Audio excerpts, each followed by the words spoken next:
The first reading in the gospel for Mass today, I have always liked very much. So much so that I chose the first reading from Isaiah chapter 6 as the first reading for my massive installation when I arrived here in Madison. It's Isaiah's vision of God and God's glory in the temple.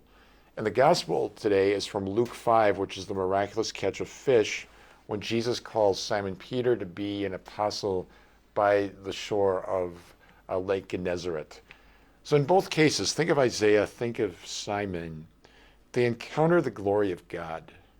They encounter the power of God. And when they encounter the presence of God in such a tangible way, the response is being overwhelmed. So Isaiah says, leave me, Lord, for I am a man of unclean lips, living among a people of unclean lips. Woe is me. Simon Peter falls at the feet of Jesus and says, leave me, Lord, for I am a sinful man, when he sees the miraculous catch of fish. So they encounter God and God's glory and power. They feel overwhelmed, inadequate, and sinful in response to that experience.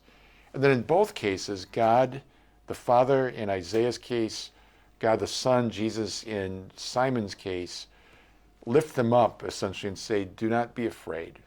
Do not be afraid. And then gives each of them a commission. So Isaiah is commissioned to be a prophet. Simon is commissioned to be an apostle. That's the dynamic throughout the scriptures. Someone has an encounter with God. They feel awed and overwhelmed by the experience. God comforts them, consoles them, strengthens them, and then gives them something to do, and they respond.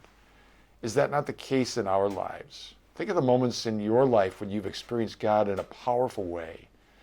And we know that because we feel our own inadequacy, even our own sinfulness, when we come up against the light, grace, and perfection of God.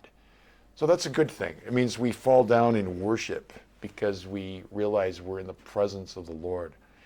But the Lord picks us up, consoles us, reminds us that we are beloved, that we are children of Him, and then gives us work to do.